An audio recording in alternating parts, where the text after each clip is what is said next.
Chers internautes, bonjour. Nous sommes aujourd'hui en compagnie du réalisateur italien Massimo Mazzucco. Bonjour. Bonjour à vous.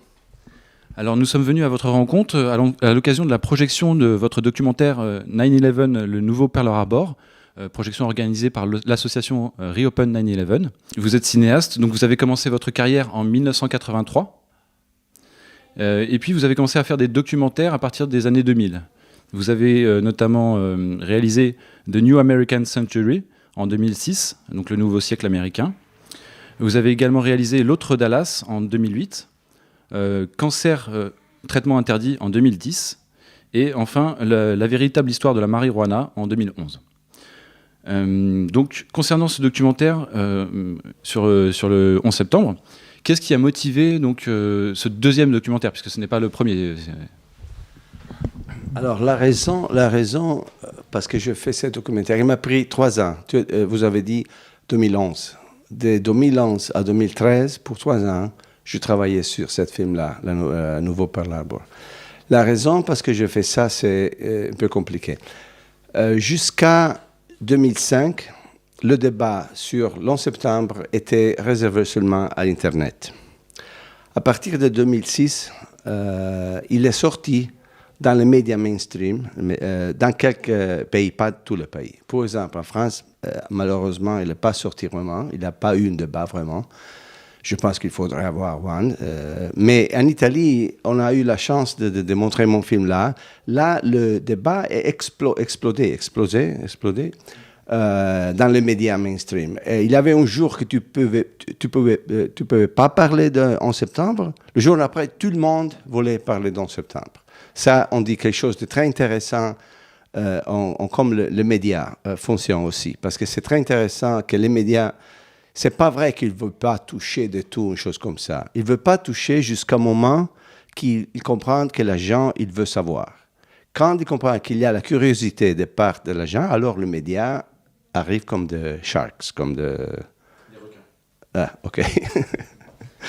Et ça s'est passé en Italie, par exemple. Et dans juin de 2006, personne ne pouvait parler d'11 septembre en télévision. En septembre, octobre 2006 et après 2007, je suis arrivé et j'avais la rédaction de la télévision italienne, et je parle de la télévision nationale, pas des petites télés, qui m'a téléphoné à 3 heures le matin. Je suis à Los Angeles. Alors, Monsieur Mazzucco, est-ce que vous avez encore quelque chose sur l'11 septembre de parler? Parce qu'il y a seulement 4 avions, il n'y a pas un autre...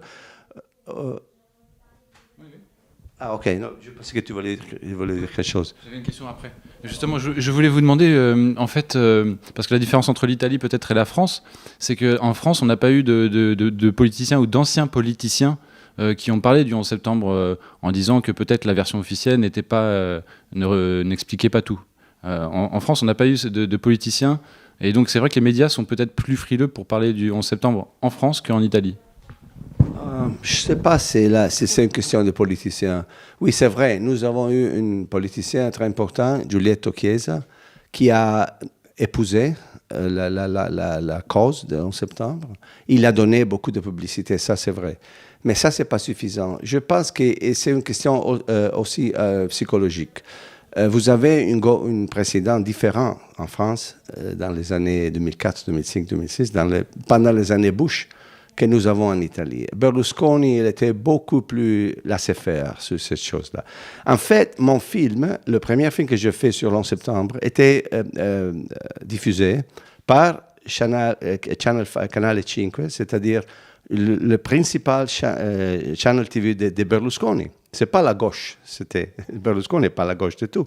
Mais ils ont diffusé ça, et après ça, c'était vraiment une confusion incroyable. Mais tout le monde en Italie, à partir de 2006-2007, minimum, il sait qu'il y a un problème avec la version officielle. C'est-à-dire, c'est pas vrai que tout le monde est convaincu que c'était une inside job, comme vous disiez, aux attentats.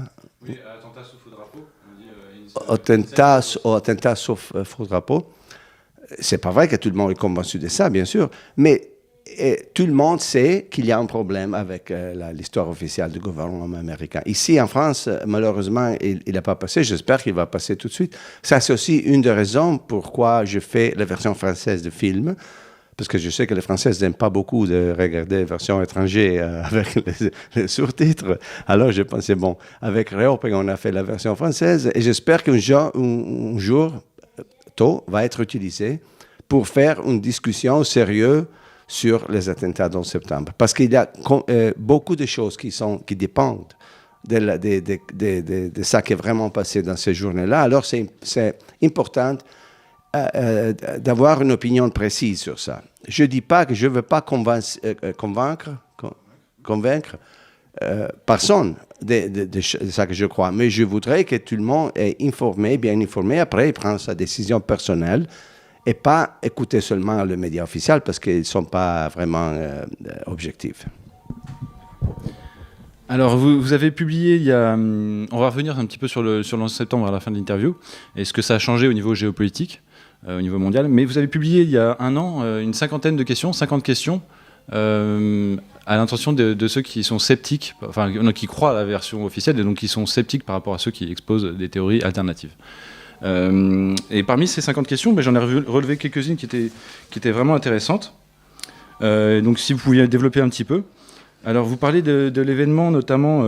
vous parlez donc du fait qu'il y avait plusieurs exercices militaires ce jour-là, et que les services secrets américains savaient qu'à cette période, ils étaient susceptibles d'être attaqués. Absolument. Ça, c'est en anglais, on dit « red flag ». Je ne sais pas en français, mais une alarme très importante. Parce qu'on a beaucoup d'informations maintenant que la Maison-Blanche avait beaucoup d'avis qu'il va y avoir un attentat terroristique dans les États-Unis et particulièrement dans le secteur nord-oriental, c'est-à-dire New York, pratiquement, de le pays. Bon, dans la journée d'11 septembre, il y avait de 4 à 10 différents exercices militaires qui ont mobilisé, merci, presque tous les avions de la chasse de la défense. Il ne restait que 4 avions en alerte pour défendre l'entier secteur nord-oriental. Pardon, je m'excuse pour mon français. On comprend, c'était le nord-est, mais on comprend le nord. OK. Et naturellement, avec 4 avions hijacked, piratés, et 4 chasses seulement, tu ne vas jamais arriver à prendre les 4, parce que chacun avion de chasse, ils partent en retard sur l'autre, ils ont été tous en retard. C'était un grand dommage. Il y a des choses très importantes, il y a des questions qu'il faudrait poser à le top militaire américain du Pentagone, parce que même si on accepte que c'était une coïncidence malheureuse, que dans ce jour-là, c'était exactement le jour que les terroristes ont choisi pour faire les attentats. Et tous nos avions sont sortis à faire des exercices. À 9h03, le chef de NORAD, de la militaire américaine, le général Eberhardt, il savait, il a déclaré lui-même qu'à 9h03, quand on a vu la deuxième tour jumelle frappée, il a dit « J'étais sûr dans ce moment-là que c'était une attaque terroristique. » Bon, tout le monde était sûr. À la première, peut-être une erreur, mais quand tu vois le deuxième, après 15 minutes, c'est naturellement. Mais il n'a pas il n'a pas rappelé les avions de chasse. Il a attendu, waited, plus qu'une heure avant de rappeler les avions de chasse. Et jamais cette question s'était posée à lui, pourquoi vous n'avez pas, même si on accepte l'idée que bon, c'était une journée malheureuse, pourquoi vous n'avez pas rappelé tout l'avion de chasse immédiatement à 9h04 quand vous savez que l'Amérique est sur attaque terroristique par des avions piratés, pas attaque de bombes ou d'autres choses. Non, avions piratés. Vous savez qu'il y avait des avions piratés et dans le même temps, vous avez l'avion de chasse qui fait les exercices et vous ne le rappelez pas. Pourquoi? Donc, je vous ai dit piratés, mais hijackers, c'est les pirates et en fait, hijacked, c'est détourné. On parle d'avion, excusez-moi. Alors, donc oui, non seulement ça, donc, et en plus, alors, il y a le fameux épisode avec l'échange avec Dick Cheney et un sous-officier. Est-ce que vous pourriez raconter comment ce témoignage nous est parvenu? Bon, ici, il faudrait vraiment voir le film. Et vous trouvez ça dans le DVD, si vous voulez, ou même libre, pas à payer, dans Internet, YouTube, dans le site de Reopen 9/11. Parce que c'est une situation vraiment compliquée. L'essence de la question, c'est qu'on a le témoignage du ministre de la Transportation, Norman Mineta, qui a assisté à une discussion entre Dick Cheney dans la Maison-Blanche et une militaire de la service secret de la Maison-Blanche. Et le militaire disait toujours, Monsieur le vice-président, il y a un avion qui s'approche très vite, il est à 50 000, à 30 000, à 10 000, et à 10 000. Et quand il était sous 10 000, plus à côté que 10 000, c'est-à-dire 3-4 minutes de la Maison-Blanche, le jeune a demandé au vice-président, les ordres restent les mêmes. Et Dick Cheney a dit oui, bien sûr, les ordres restent les mêmes. C'est-à-dire, ils n'ont pas tiré à l'avion a continué à circuler sur la Maison-Blanche et aller frapper le Pentagone. Il était obligation de Dick Cheney, dans ce moment-là, de faire abattre l'avion qui arrive, parce qu'il y avait déjà 2 tours jumelles frappées par 2 avions. Cet avion, c'est inconnu. Il arrive en vitesse incroyable, 900 km/h, vers Washington, la capitale. La Maison-Blanche avait rockets, des missiles terre-air, sol-air, merci, et ils ne sont pas utilisés. Et alors, ça, c'est une autre importante question qu'il faut répondre. Je ne dis pas vraiment pour sûr que Dick Cheney est responsable de la frappe du Pentagone, il a laissé faire. Mais il faudrait répondre à sa question, pourquoi ils n'ont pas tiré à l'avion parce qu'il est arrivé dans cette situation. Oui, ce sont des questions qui devraient nous interpeller, c'est vrai. Et alors, on ne va pas refaire tout le documentaire, hein, mais j'avais noté également deux autres questions vraiment très très intéressantes. Pourquoi ne nous a-t-on jamais montré une seule image des supposés pirates de l'air dans les différentes parties de l'aéroport le matin du 11 septembre? Ça, c'est une très bonne question.